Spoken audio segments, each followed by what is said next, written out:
Jadi saya mau ngeritik Pak Rocky Gerung sedikit. Dia suka ngeledekin Jokowi nggak ngapa-ngapain. Ini Pak,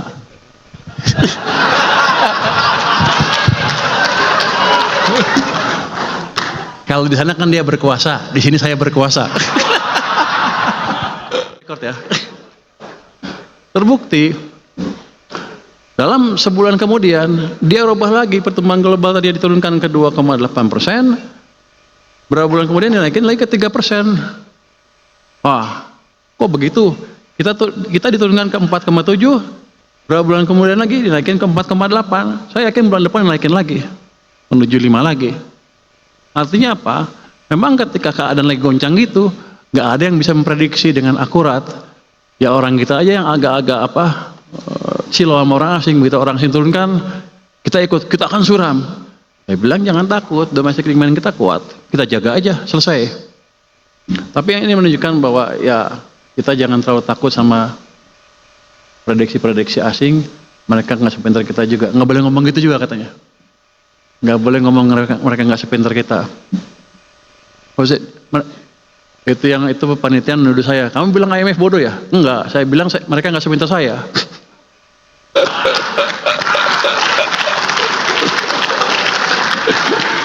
Ini nggak ada wartawan kan ya?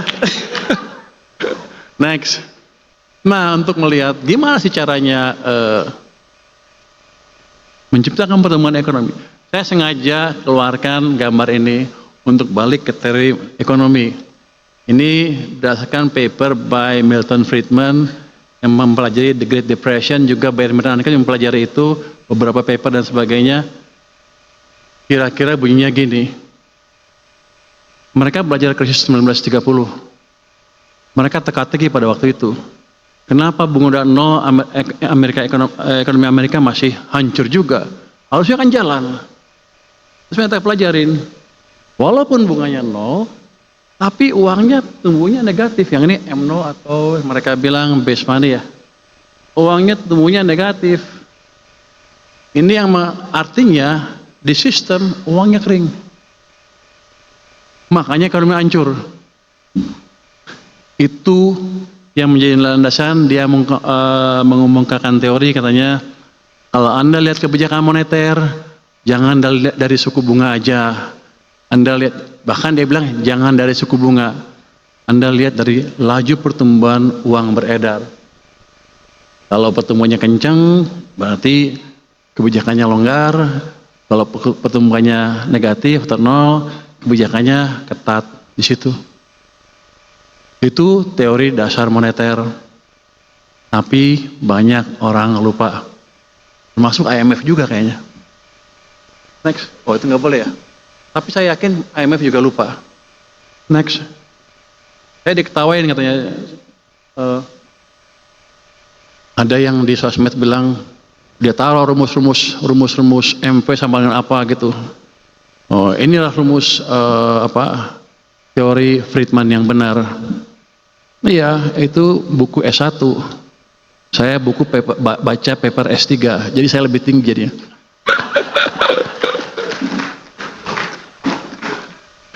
Ini menterinya banyak bercanda ya, biar aja lah.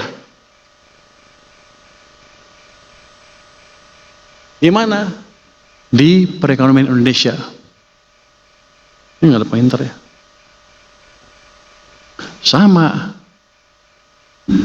Uang amat berpengaruh kepada kinerja ekonomi kita. Saya tunjukin yang gampang-gampang aja ya.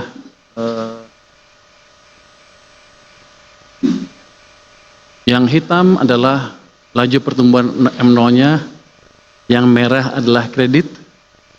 Anda lihat dari 96 sampai 2014, yang hitam levelnya antara sekian. Yang hitam di sini levelnya cukup tinggi. Saya begitu Pak.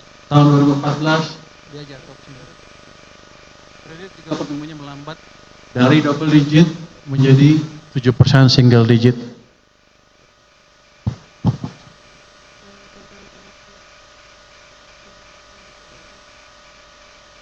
Bahkan sebelum kita COVID kan 2020 nih.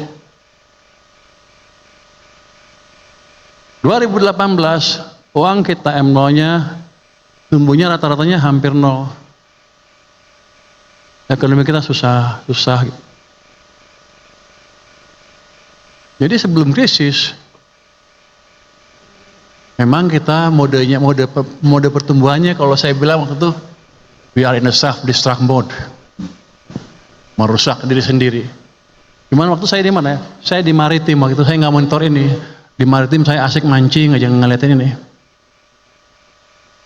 Tapi tahun 2020 saya dipanggil ke sana suruh bantu ke istana ya. Di sini posisi uang waktu itu di bulan Februari Maret ya. Ini minus 15%. Hampir kita hancur. Betul-betul dikeringkan uang. Kita paksa naikin. Kita di maritim mana bisa maksa. Ini nggak ada BI kan ya? Nggak ada ya. Maaf kalau ini. Kita paksa dari istana supaya uang masuk ke sana. Ini masih nggak cukup. Di sini kita pasang fiskal, gelontorin uang seperti yang saya lakukan kemarin. Hari ini efektif. Gelontorkan uang kamu jangan taruh di bank sentral, taruh di sistem ekonomi. Akibatnya ekonomi pertumbuhannya seperti ini. Kali ditumbuh lagi, kita recover. Tapi habis itu, jadi saya mau ngeritik Pak Rocky Gerung sedikit. Dia suka ngeledekin Jokowi nggak ngapa-ngapain. Ini Pak,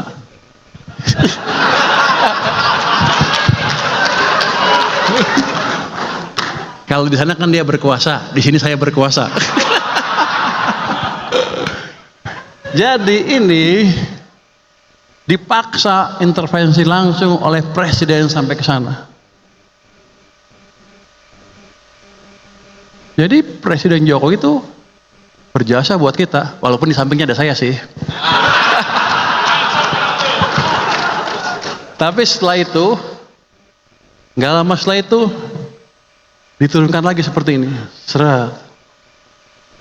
Ini yang Anda rasakan berapa tahun 2003-2004 pertengahan sampai akhir itu ekonomi susah lagi. Keluarlah Indonesia suram dan lain-lain. Bukan dari politik tapi dari ekonomi yang dibunuh penyebab utamanya. Jadi Pak Rocky mungkin sedikit belajar ekonomi lagi Pak.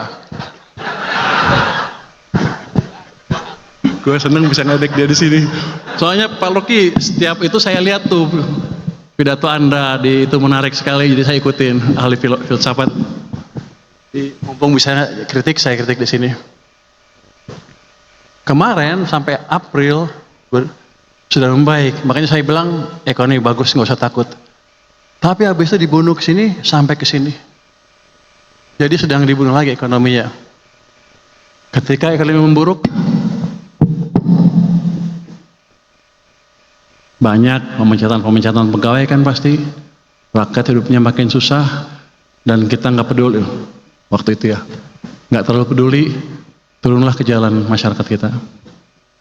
Itu expected untuk saya.